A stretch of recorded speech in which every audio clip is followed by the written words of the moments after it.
Sir, I'm really sorry it's late, but I've managed to complete the homework for you. Late again, Matthew? Well, what do you mean? Well, it's a regular occurrence. It happens quite often, actually. You always have an excuse. Oh, I'll tell you what, just leave it then! Wait, stop. When people behave like this, how do we respond? What do you think you are doing? By shouting them down? Giving the message that the one with the loudest voice comes out on top? Or by punishing them?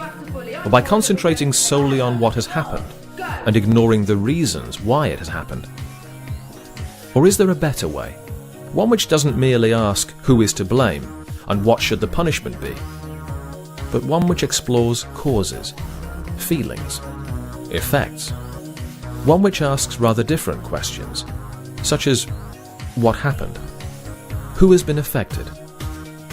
What harm has been caused? And crucially, how can we put things right? One that involves listening, not telling. A way that is better, not just for those who have been harmed, but also for those who have caused harm. I can get my point of view across without being in an argument.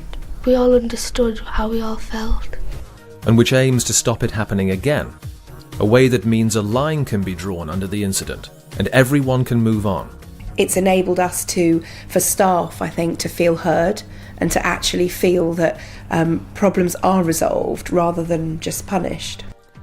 A way that works. It's much more positive. It isn't seen as a soft option. It's actually seen as something that is successful and it will help us all.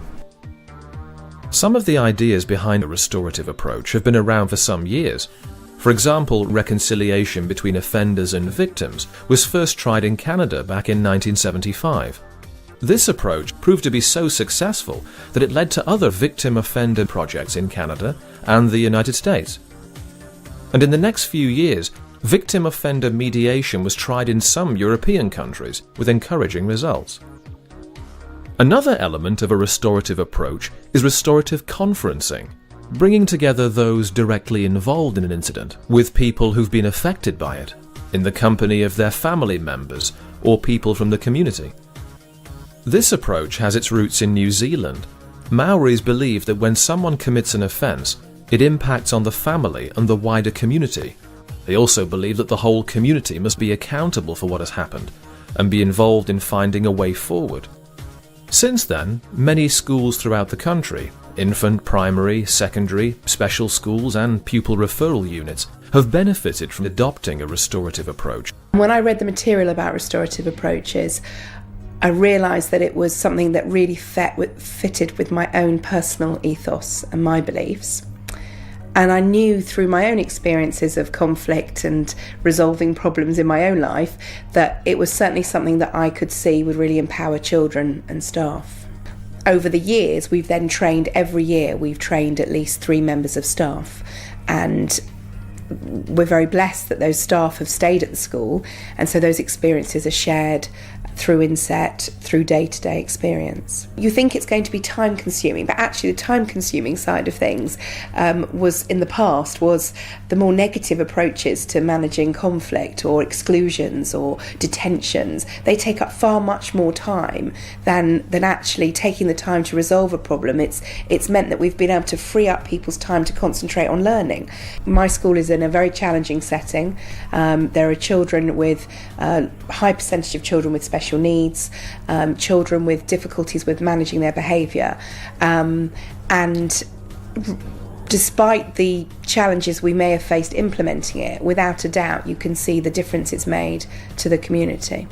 So what does the restorative approach consist of? Well, there are 5 key themes. When something has happened, everyone will have their own perspective on it, and if they are to feel respected and valued, they should have the opportunity to talk about their experiences and what happened. We should listen to everyone involved and hear their unique stories, avoiding the temptation to interrupt, to take sides, to assume we know what has happened, to offer advice or solutions.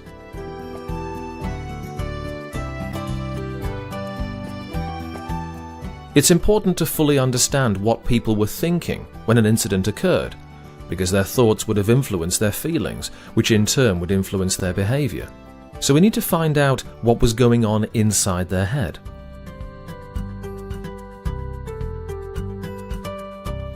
Conflicts or disagreements often cause emotional harm to someone. They may be left feeling angry, hurt, afraid, frustrated, or confused. Relationships may have been damaged. We need to consider what harm has been caused and how people have been affected.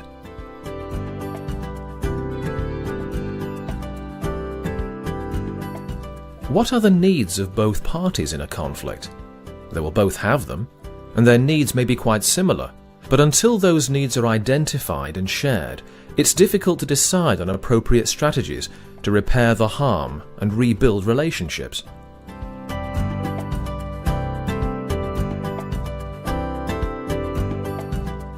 How can a conflict be resolved? How can things be put right? How can everyone move on?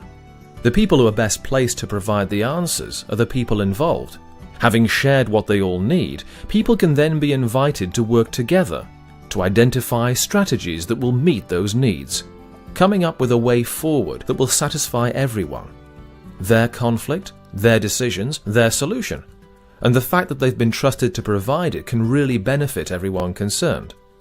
5 themes for a restorative approach to conflict, introduced one by one until they become second nature and a whole new way of dealing with conflicts is achieved, one that emphasizes trust, tolerance, and mutual respect, and recognizes the importance of people's feelings and their needs.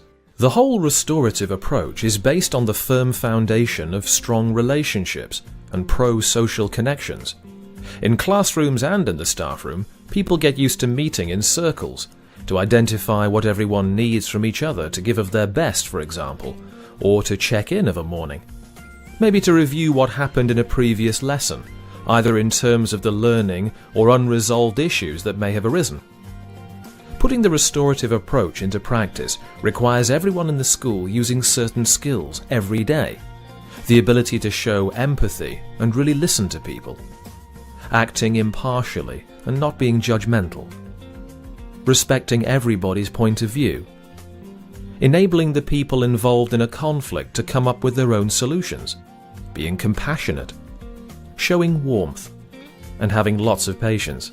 Using the day-to-day skills in more formal situations ensures that even when harm has happened and emotions run high, all staff are modelling what they teach. This can transform the whole atmosphere of a school, as many have found. There are a whole variety of elements involved in a restorative approach, and some of them may already be in place in schools. There will probably be a school council. There may well be a peer mentoring scheme, playground buddies or something similar. They love doing circle time. I think it's a nice time to bring the class together, especially if there are things that have happened in the day, it's things you can get together, you can talk about it and sort out things that are happening in the playground or outside of school that people are both happy and possibly not happy with. And also it's a nice opportunity to play games as a class together and really sort of swap around and share a lot of fun with each other. Iffley Mead School have been using restorative approaches for approximately 7 years now. The head teacher, Kay Willett, and I came to the school in 2002-2003. The school was a failing school at the time.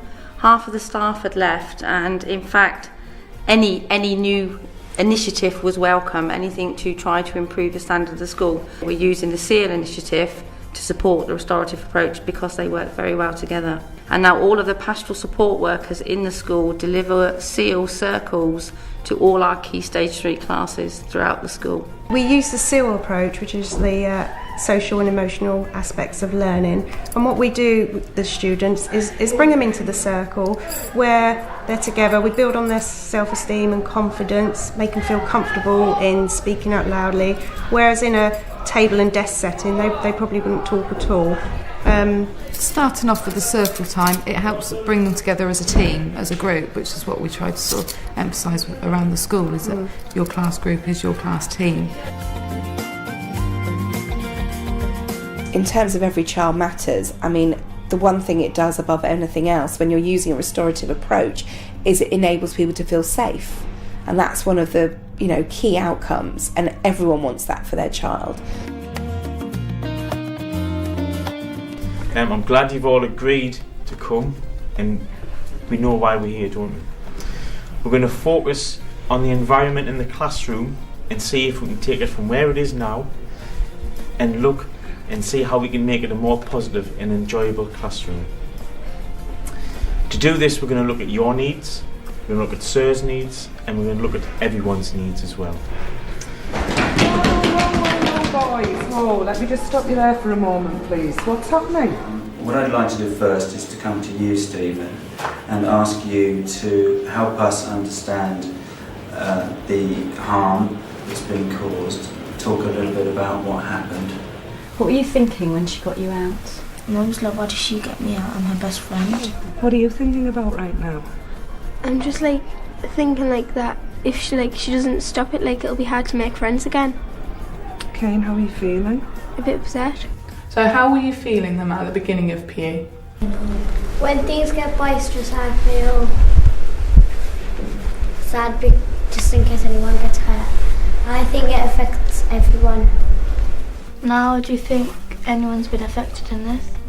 Who do you think affected, Jamie? And I just wondered if you wanted to just tell me who you feel's been affected. That's what you need to happen now. What do you think you need, Caitlin? What do you need, Alia, that will help you? Okay, Matt, what do you need to put this right? What do you think you need to do to sort of repair the harm? Can you tell me what you need to happen from this, Samantha, to put it right? By using these various processes, a school can deal effectively with a wide variety of situations. Many can be dealt with on the spot, with restorative inquiry and discussion being used to resolve a conflict. Some situations may be a little more complex and require a face-to-face meeting between the parties involved. And some, the more serious ones, may require a family conference. Restorative approaches helps reduce exclusions at Deptford Green because it breaks down the barriers between the students and the teachers and helps them have an understanding of the situation and how it makes each other feel. Also, by humanising the teacher to the student, they stop becoming it and become a he or a she. When a school adopts a restorative approach, it's important that everyone takes it on board. Support staff as well as teachers, all the pupils, parents, and school governors. I like when we talk about our feelings. For me as well, I learned a lot from him and from the school, from everybody, because I give him the chance now, I give him the time to explain himself, and I could see the improvement. It's quite surprising actually how often it does sort things out really